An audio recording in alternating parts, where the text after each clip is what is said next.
Here we go. Session 1 recap for Team USA. The World Championships are in the books. We have 4 sets of semifinals set to go.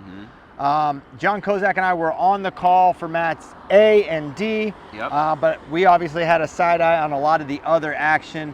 Do we want to go weight by weight, starting it at 61 kilograms? Yeah, let's go 61 up. So let's start with the great. Jax Forrest does the thing. He's looking good. He looks really good. Yeah. He kind of had messed up everybody. Yeah. He messed up Korea, round 1. Then he has Takara Suda of Japan, who, you know, this guy thought was going to win a world title.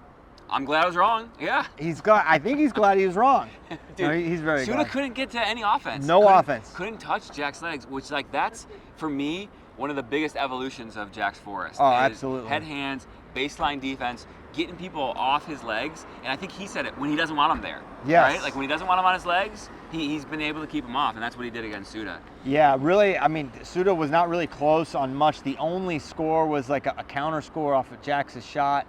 Ultimately, a pretty dominant match. And then he had a very tough Zumurspek Ulu from Kyrgyzstan. That guy's tricky. He's super tricky. We knew he was definitely a guy on our radar coming into this tournament. But Jax got up really big early, and though he gave up some points, I think it was a 13-8 final. I don't think Ulu, other than the beginning of the match, was ever really within 5 points. Yeah. So it felt like Jax was in control. He was maybe being a little conservative, giving up some points. But overall, a good performance. Yeah. But a tough opponent awaits Jax. Dude, yeah. So now he's got Aguyev, world and Olympic champion Aguyev, who, you know, is maybe nearing the end of his career, but Aguyev's looked pretty good this tournament, and I think for Jax, for my money, this is the gold medal match. Okay. Right? Yeah, you've got and on the other side, North Korea. Yeah. Making it, and who's the other semifinalist there? You're gonna probably need your phone. Ahmad Javan out of Iran. So Javan is looking really good. He's pretty tough, and then the North Korean. You never really know who they're going to send, what that's going to be, but he had a really close match with Dylan Chauver. Yeah. Dylan Chauver almost beat the North Korean. So you favor Ahmad Javan, but the North Korean's tough. Yeah, you know, he's definitely tough. Had a tech in his quarterfinal match. So it's Jax versus Aguyev in the semifinals. You know, the keys for Jax, you know, similar thing, right? Keep him off your legs unless you want him there. I feel like the length, I mean, the size disparity is going to be insane for this one. Aguyev was dwarfed by Yesengeldi of Kazakhstan, who's really good, and Aguyev killing him is kind of alarming. It was closer. It was. Kind of got out of hand as the match went on. There was one challenge, and it went Aguyev's way, and then I don't know if Yesengeldi just couldn't maintain, but yeah, that was it. Yeah. So excited for Jax. I mean, he's wrestling for a medal, guaranteed. Guaranteed to wrestle for a medal. Yeah. 18 years old. 18, 19? He's 18, yeah. Wow. Crazy. Yeah, just unbelievable. Okay, 70 kilograms. Couple Americans to discuss here. You got PJ Duke for Team USA. Wins his first match, and then he has Kaipanov, the world champion from Kazakhstan, next. Tough match. Gets a lead in the first. 4-0. Yeah. He gets a go behind, like a foot sweep to a go behind. It was so awesome. It was really nice. And then Kapanov, which this is kind of a theme for his day, dug deep. He's savvy, right? We know he's not just good, he's smart. And he was able to he figured out the underhook was a good position for him, and PJ had a hard time wrestling out of that underhook, right side, and drove him to the edge. And yeah, we are in Croatia, God say, I'm not gonna read that. So he had a hard time countering that. Once Kaipanov figured that out, he was able to stay under PJ, driving him out of bounds. He had a key takedown in a gut that really changed the match, and ultimately an 11-7 win for Kaipanov. And then I also had his match against Gomez, and Gomez was up either 6-0 or 6-2. It was 6-0, and then Kaipanov scored right at the end to make it 6-2 in the break. Yep. And so you're like, okay, Kaipanov's still in it, and it's like, as Americans, you're kind of mixed feelings because you want PJ to make, and AJ if he were here, you want PJ to be able to get pulled back, but also we like Austin Gomez too. Yeah. We don't want him to lose to Austin Kazakhstan. Gomez fans. Absolutely. Yeah. So Kaipanov comes back and just takedown, and then Gomez ended up, right as it got 6-6, Kaipanov's lead, Gomez right away got in on a shot. His shots look good. I'm telling you, Austin Gomez looks unreal right now. But Kaipanov just had more at the end, got the scores late, and ended up taking out Gomez, even though Gomez had a big lead there. And so now we need Kaipanov to win one more against Tolga Tomir-Ochir of Mongolia. Yeah, and Tomir-Ochir, he's a guy who mainly, like, a lot of upper body attacks, but holds position. I think he won 2-0 in his quarterfinal, didn't really do much of anything. So he's a guy that's kind of hard to break through. But I like Kaipanov's offense versus Tomir-Ochir's defense. I think Kaipanov should be considered the favorite in the match, and I think he wins. So fingers crossed there. Other side of 70, Aogi, I know, for Japan, beat Musakayev. And Dreesen from Armenia. Okay. So it feels like a pretty wide open weight, honestly. I feel like four guys. Maybe Kaipanov's a favorite, but I don't know. Yagi's looked good for Japan. He's looked really solid. For sure. I think he's the favorite there against Dreesen. He defended the punches well too, right? Musakayev was throwing hands. He's like, I might not win the match. I could win the fight. Yeah. The caution in one is crazy. Musakayev's had a good tournament. Yeah. He beat Dudayev, who beat him for bronze. And he beat the Russian. Kozak. Yeah. Yep. Yeah, that was so. I mean, good chance that we see Musakayev again wrestle for a medal. We'll see there. That's 70, 86 kilograms. Man, Zahid Valencia, guys.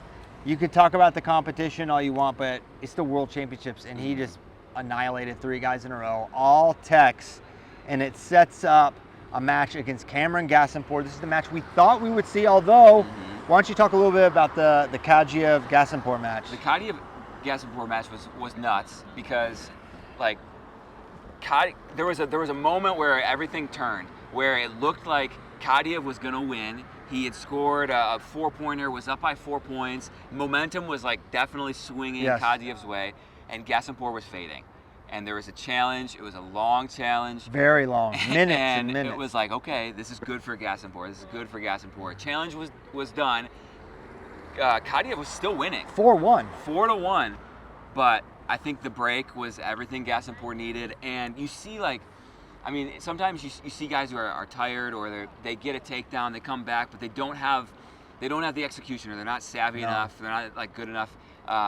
Gasimpour figured it out. He gutted it up, savvy. I kind of disagree.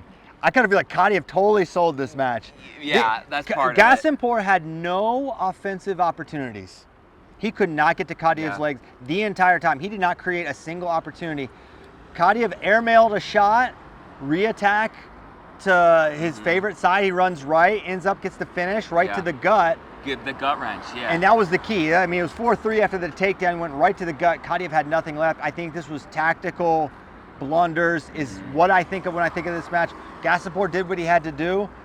I don't think he won't be gifted a match like that against Zahid. Zahid's going to know how to wrestle this match. I don't know if he'll win, but he knows how to wrestle it. And that's kind of my point. Like, Kadjiev, young, 21 years old. He's good. Gasimpour, veteran, and so you can't make that error against a guy like that. And once he had it, that was it. He got the takedown, he got the gut wrench, and then shut him down 5-4. So Gasimpour's path to the semis has been much more challenging than Zahid's, which you feel good about if you're Zahid Valencia, where you're fresh, you've been rolling 10-0 techs all day, and Gasimpour's had to work to get there. Absolutely, and I feel like a 6-minute match with Zahid and Gasimpour. I know much has been made of Zahid's tank. I think he's got a good one, guys. And I think Gasimpour was not feeling good in that match. To reiterate what he was talking about, I think that challenge saved him.